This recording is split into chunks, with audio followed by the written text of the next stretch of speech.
சந்திரன், சொல்லுங்க sir. Madam நம்மளோட chief guest. Okay sir. இன்னைக்கு இங்க தான் தங்க போறாங்க. சரி. நீ ஜாக்கிரதையா பாத்துக்கணும். Okay sir. சரியா? ஓகே.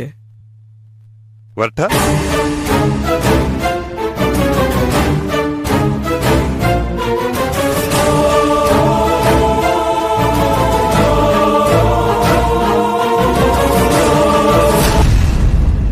சொர்க்கத்தின் முகவரி இதுதான். காட்மேன்ங்கிற போதை மருந்துக்கு பெட் நேம். இதுவரைக்கும் சிங்கப்பூர், துபாய், அமெரிக்கா போன்ற நாடுகளில் உள்ள மெகா கோடீஸ்வரர்களை தாலாட்டி சந்தோஷப்படுத்தியிருக்கிற இந்த போதை அரக்கன் இப்போது இந்தியாவுக்குள்ளும் நுழைய ஆரம்பித்திருக்கிறது. இதுவரை டெல்லி, மும்பை, கல்கத்தான்னு வட இந்தியாவை மயக்கத்தில் மூழ்க வைத்த இந்த போதை அரக்கன் இப்போது தென்னிந்தியாவுக்குள்ளும் நுழைய ஆரம்பித்திருக்கிறது. இந்த காட்மைன் எப்போது, யாரால், எங்கிருந்து வருகிறது என்பதை கண்டுபிடிக்க பயங்கர பிரயத்தனம் செய்து வருகிறோம். கண்டிப்பா இறந்து போன அந்த பௌர்ணமி மாவுக்கும் காட்மைன் போதைப் பொருள் கடத்தல்காரர்களுக்கும் இது தொடர்பு இருக்குமோன்னு சந்தேகமா இருக்கு. இருக்கலாம். நாடு எங்க போயிட்டு இருக்குன்னே தெரியல சார். புதுசு புதுசா போதை மருந்துங்க, அதுக்கு அடிமையாகிற அப்பாவிங்க. இந்த மாதிரி போதை மருந்த வித்தாலும் சரி, வாங்கினாலும் சரி, மரண தண்டனைன்னு ஒரு சட்டம் கொண்டு வரணும் சார். அப்பதான் இதுக்கெல்லாம் விடிவு காலம். கரெக்ட் வர்கீஸ். எந்த நாட்டுல சட்டங்கள் கடுமையா இருக்கோ அங்க குற்றங்கள் இல்ல. இந்தியாலையும் சட்டங்கள் கடுமையாக்கப்படணும். அப்பதான் குற்றவாளிகளோட எண்ணிக்கை குறையும். இந்தியாவில் எந்த சட்டம் வந்தாலும் சரி, அது ஏழைகளுக்கும் நடுத்தர வர்க்கத்துக்கும் மட்டும்தான்.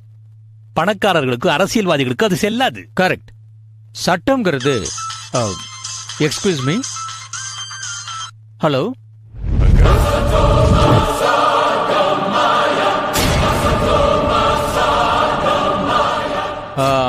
கமலம், நான் ஒரு அர்ஜென்ட் மீட்டிங்ல இருக்கேன். ஒரு 10 நிமிஷம் கழிச்சு கூப்பிடலாமே? அங்கிள் அங்கிள், புரியுது புரியுது. உங்க மீட்டிங்க முடிச்சிட்டு நம்ம இடத்துக்கு வந்துருங்க. ரூம்ல பெண்மானும் டைனிங் டேபிள்ல காட்டுமானும் காத்துக்கிட்டு இருக்கு. ஓகே, மறுபடியும் உனக்கு கால் பண்றேன். தேங்க்யூ. மும்பை, கல்கத்தான்னு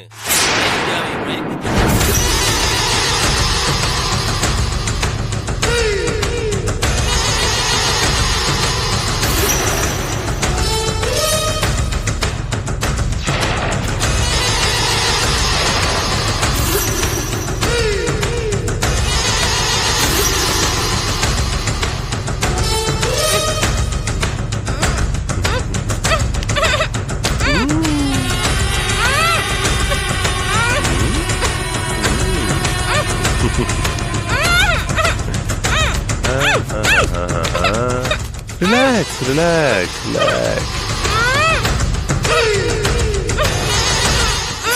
ஹலோ, என்ன சாரு, என்னாச்சு? சிவா கிட்ட இருந்து ஒரு ரெஸ்பான்ஸ் கூட வரல. நான் வெயிட் பண்ணிட்டு தான் இருக்கேன். எனக்கு இன்னும் ஒரே ஒரு நாள் டைம் கொடுங்க ப்ளீஸ். நல்லா கதை பேச கத்துக்கிட்ட சாரு. மரியாதையா சொல்றேன், இந்த டிராமா போடுற வேலையெல்லாம் விட்டுட்டு ஒரிஜினலை கொண்டு வந்து கொடுக்கிற வழியை பாரு. ப்ளீஸ் ப்ளீஸ், நான் சொல்றத கொஞ்சம் நம்புங்க. எனக்கு இன்னும் ஒரே ஒரு நாள் டைம் கொடுங்க. நான் எப்படியாவது சிவாவை கன்வின்ஸ் பண்ணி அந்த ஒரிஜினல் வீடியோ உங்க கையில நான் கொடுத்துறேன். இன்னொரு தடவை இந்த எக்ஸ்கியூஸ் எல்லாம் கேக்குற வேலையை விட்டுடு. எனக்கு ஒரிஜினல் வேணும். ப்ளீஸ் ப்ளீஸ், நான் சொல்றத கொஞ்சம் நம்புங்க. Hello hello hello.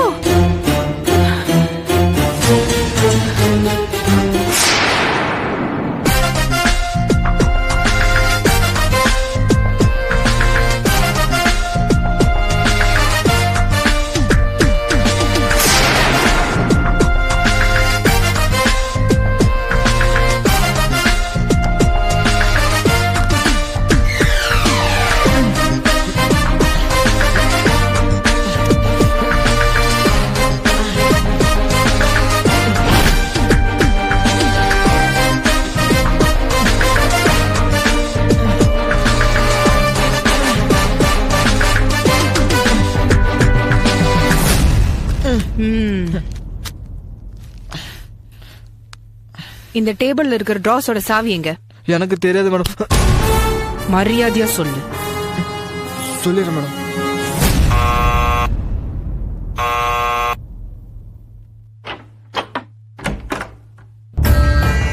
வாங்க சார்.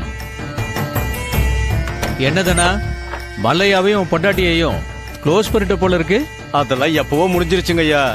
மேல தென்னங்கன்னு கூட நட்டாச்சு. Very good. வாங்க உட்காருங்க. Good evening. Uncle good evening. மல்லையாக்கும் அவர் பொண்டாட்டிக்கும் ஏற்பட்ட கதையை பாத்தீங்களா? சொன்னா நமக்கு யார் துரோகம் பண்ண நினைச்சாலும் நம்ம கோர்ட்ல விதிக்கப்படுற தண்டனை மரண தண்டனை தான். நீங்க மட்டும் அன்னைக்கு அந்த சாமி டாக்டரை மீட் பண்ண போலனா அந்த துரோகிங்க 2 பேரும் பௌர்ணிமாவை அங்க அட்மிட் பண்ணிருக்கிற விஷயமே நமக்கு தெரிஞ்சிருக்காது. நல்ல வேளையா நான் அவங்களை கவனிச்சப்போ அவங்க என்ன அடையாளம் கண்டுபிடிக்கல. தெரிஞ்சிருந்தா பிரச்சனை வேற மாதிரி ஆயிருக்கும். ஆ, ஆ. தனா, சொல்லுங்க சார் சொல்லுங்க. ஹேமா கண் முழிச்சிட்டாளா? இதோ போய் பார்த்துட்டு வந்துடுறேன் சார். வா சங்கர், நீ பௌர்ணிமாவை ஸ்மூத்தா ஹேண்டில் பண்ணிருக்கலாம். அவளை அவசரப்பட்டு அடிச்சிருக்க கூடாது. இல்ல அங்கிள், அவ காதலன் கதிர் நம்ம ஆபீஸ்ல அக்கவுண்ட் செக்ஷன்ல வேலை பார்த்தான். எனக்கு வர கோட் வேர்ட்ஸ ரிசர்ச் பண்ணி நம்ம பர்ச்சேஸ் பண்ற காட்மைன்ற போதை பொருளோட ஃபாரின் கிளையன்ஸோட அட்ரஸ எப்படியோ ட்ராக் பண்ணிட்டான். இவன் தான் அதை பண்ணான்னு நான் கண்டுபிடிச்சிட்டேன். அதனால நான் அவனை சுட்டு கொன்னுட்டேன்.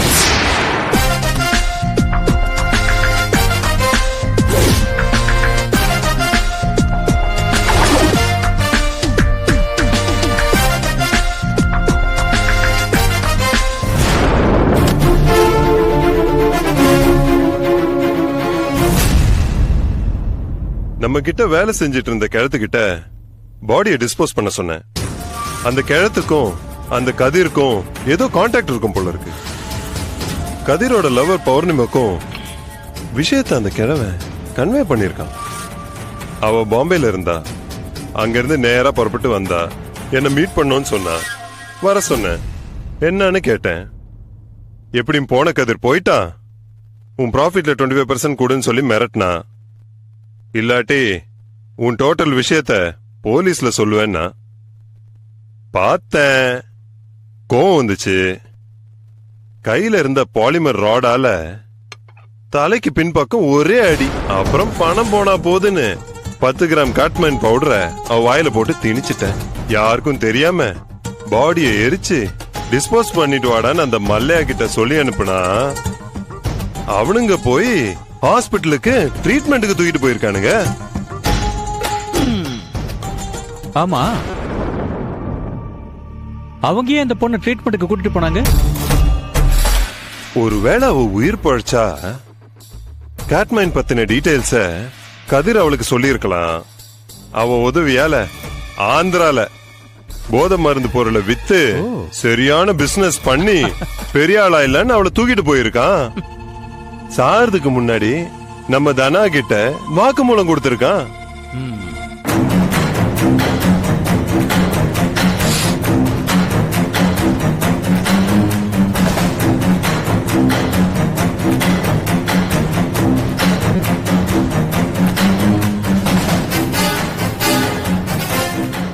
Siva, yes madam. அந்த கோட்மைன் பவுடர் லேப்ல டெஸ்ட் பண்ணப்ப ஒரு மாதிரி கோல்டன் பிரவுன் கலர்ல இருந்துச்சுன்னு சொன்னீங்கல்ல?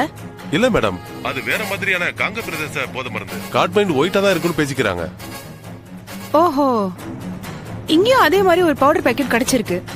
ஆனா அதோட ஸ்மெல் ஒரு மாதிரி சல்ஃபர் மாதிரி இருக்கு. எஸ் மேடம், இதோட ஸ்மெல்லும் அப்படித்தான் இருக்குன்னு பேசிக்கிட்டாங்க. அப்போ கிளம்பி வந்துட்டுமா மேடம்? ஓகே, யா வந்துருங்க. வரும்போது நம்ம ஹால் டிக்கெட்டோட வாங்க.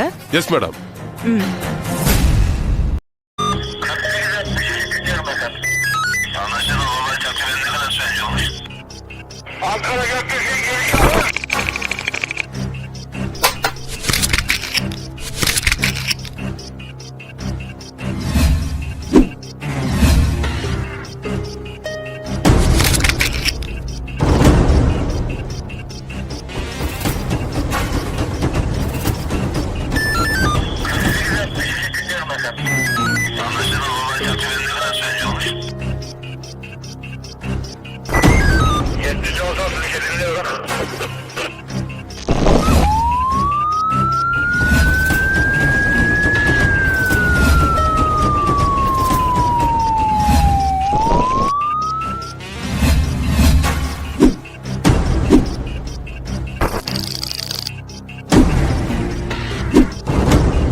don't want to do anything to scare your children. That's the last thing we want to do. We don't want to scare anybody.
If you enjoyed this video, kindly like, share, comment, and for further our interesting videos, subscribe our channel below.